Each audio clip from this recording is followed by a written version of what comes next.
രാജാവാകുന്ന നിത്യസത്യവചനത്തിനായി ഞങ്ങൾ അങ്ങയെ സ്തുതിക്കുന്നു. യേശുവേ, അങ്ങയുടെ പരിശുദ്ധാത്മാവിനെ നൽകി അങ്ങയുടെ മാഹാത്മ്യം കാണുവാൻ ഞങ്ങളുടെ ഉൾക്കണ്ണുകളെ തുറക്കണമേ. വചനമനുസരിച്ച് അങ്ങയുടെ സാക്ഷിയായി ജീവിച്ച് നിത്യജീവിതത്തിന് ഞങ്ങളെ അർഹരാക്കണമേ. ആമേൻ. യോഹന്നാൻ എഴുതിയ 1-ാം ലേഖനം 3-ാം അധ്യായം 1 മുതൽ തിരുവചനങ്ങൾ. നാം ദൈവമക്കൾ. കണ്ടാലും എത്ര വലിയ സ്നേഹമാണ് പിതാവ് നമ്മോട് കാണിച്ചത്. ദൈവമക്കളെന്ന് നാം വിളിക്കപ്പെടുന്നു. നാം അങ്ങനെയാണ് താനും. ലോകം നമ്മെ അറിയുന്നില്ല, കാരണം അത് അവിടുത്തെ അറിഞ്ഞിട്ടില്ല. പ്രിയപ്പെട്ടവരെ, നാം ഇപ്പോൾ ദൈവത്തിൻ്റെ മക്കളാണ്. നാം എന്തായി തീരുമെന്ന് ഇതുവരെ വെളിപ്പെട്ടിട്ടില്ല. എങ്കിലും ഒരു കാര്യം നാം അറിയുന്നു: അവിടുന്ന് പ്രത്യക്ഷനാകുമ്പോൾ നാം അവിടുത്തെ പോലെയാകും. അവിടുന്ന് ആയിരിക്കുന്നത് പോലെ നാം അവിടുത്തെ കാണുകയും ചെയ്യും. ഈ പ്രത്യാശയുള്ളവൻ അവിടുന്ന് പരിശുദ്ധനായിരിക്കുന്നത് പോലെ തന്നെ തന്നെ വിശുദ്ധനാക്കുന്നു. പാപം ചെയ്യുന്നവൻ നിയമം ലംഘിക്കുന്നു. പാപം നിയമലംഘനമാണ്. പാപങ്ങൾ ഏറ്റെടുക്കാൻ വേണ്ടിയാണ് അവൻ പ്രത്യക്ഷനായതെന്ന് നിങ്ങൾ അറിയുന്നു. അവനിൽ പാപമില്ല. അവനിൽ വസിക്കുന്ന ഒരുവനും പാപം ചെയ്യുന്നില്ല. പാപം ചെയ്യുന്ന ഒരുവനും അവനെ കണ്ടിട്ടില്ല, അറിഞ്ഞിട്ടുമില്ല.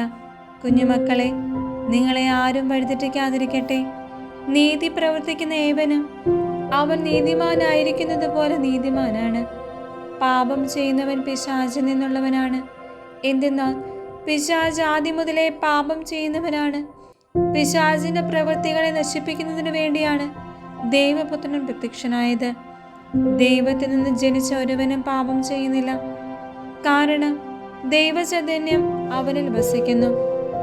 അവൻ ദൈവത്തിൽ നിന്ന് ജനിച്ചവനായതുകൊണ്ട് അവന് പാപം ചെയ്യാൻ സാധ്യമല്ല. ദൈവത്തിന്റെ മക്കൾ ആരെന്നും പിശാചിന്റെ മക്കൾ ആരെന്നും ഇതിനാൽ വ്യക്തമാണ്. നീതി പ്രവർത്തിക്കാത്ത ഒരുവനും ദൈവത്തിൽ നിന്നുള്ളവനല്ല. തൻ്റെ സഹോദരനെ സ്നേഹിക്കാത്തവനും അങ്ങനെ തന്നെ. പരസ്പരം സ്നേഹിക്കുവിൻ.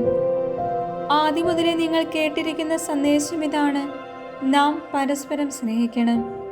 തിന്മയുടെ സന്തതിയും സഹോദരനെ കൊന്നവനുമായ കായേനെ പോലെയാകരുത്.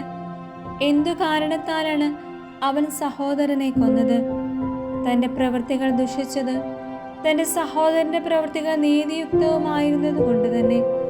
സഹോദരരെ, ലോകം നിങ്ങളെ ദ്വേഷിക്കുന്നെങ്കിൽ നിങ്ങൾ വിസ്മയിക്കേണ്ട. സഹോദരരെ സ്നേഹിക്കുന്നത് കൊണ്ട് നമ്മൾ മരണത്തിൽ നിന്നും ജീവനിലേക്ക് കടന്നിരിക്കുന്നെന്ന് നാം അറിയുന്നു.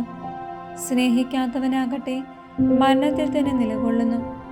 സഹോദരനെ വെറുക്കുന്നവൻ കൊലപാതകിയാണ്. കൊലപാതകിയിൽ നിത്യജീവൻ വസിക്കുന്നില്ല എന്ന് നിങ്ങൾക്കറിയാമല്ലോ. ക്രിസ്തു സ്വന്തം ജീവൻ നമുക്ക് വേണ്ടി പരിത്യജിച്ചു എന്നതിൽ നിന്ന് സ്നേഹം എന്തെന്ന് നാം അറിയുന്നു. നമ്മളും സഹോദരർക്ക് വേണ്ടി ജീവൻ പരിത്യജിക്കാൻ കടപ്പെട്ടിരിക്കുന്നു. ലൗകിക സമ്പത്തുണ്ടായിരിക്കെ ഒരുവൻ തന്റെ സഹോദരനെ സഹായം അർഹിക്കുന്നവനായി കണ്ടിട്ടും അവനെതിരെ ഹൃദയമടയ്ക്കുന്നെങ്കിൽ അവനിൽ ദൈവസ്നേഹം എങ്ങനെ കുടികൊള്ളും? കുഞ്ഞുമക്കളെ, വാക്കിലും സംസാരത്തിലുമല്ല നാം സ്നേഹിക്കേണ്ടത്, പ്രവൃത്തിയാലും സത്യത്തിലുമാണ്. ഇതുമൂലം നമ്മൾ സത്യത്തിൽ നിന്നുള്ളവരാണെന്ന് നാം അറിയുന്നു. നമ്മുടെ ഹൃദയം നമ്മെ കുറ്റപ്പെടുത്തുന്നെങ്കിൽ തന്നെ ദൈവം നമ്മുടെ ഹൃദയത്തെക്കാൾ വലിയവനും എല്ലാം അറിയുന്നവനുമാകിയാൽ അവിടുത്തെ സന്നിധിയിൽ നാം സമാധാനം കണ്ടെത്തും. പ്രിയപ്പെട്ടവരെ, ഹൃദയം നമ്മെ കുറ്റപ്പെടുത്തുന്നില്ലെങ്കിൽ ദൈവത്തിന് മുമ്പിൽ നമുക്ക് ആത്മധൈര്യമുണ്ട്. നാം ആവശ്യപ്പെടുന്നത് എന്തും അവിടുന്ന് നമുക്ക് നൽകുകയും ചെയ്യും. കാരണം നമ്മൾ അവിടുത്തെ കൽപ്പനകൾ അനുസരിക്കുകയും അവിടുത്തേക്ക് പ്രീതിജനകമായത് പ്രവർത്തിക്കുകയും ചെയ്യുന്നു. അവിടുത്തെ പുത്രനായ യേശുവിൻ്റെ നാമത്തിൽ നാം വിശ്വസിക്കുകയും അവൻ നമ്മോട് കൽപ്പിച്ചതുപോലെ നാം പരസ്പരം സ്നേഹിക്കുകയും ചെയ്യണം. ഇതാണ് അവൻ്റെ കൽപ്പന. അവൻ്റെ കൽപ്പനകൾ അനുസരിക്കുന്ന ഏവനും അവനിൽ വസിക്കുന്നു. അവൻ കൽപ്പനകൾ പാലിക്കുന്നവനിലും അവൻ നമുക്ക് നൽകിയിരിക്കുന്ന ആത്മാവ് മൂലം അവൻ നമ്മിൽ വസിക്കുന്നെന്ന് നാം അറിയുകയും ചെയ്യുന്നു.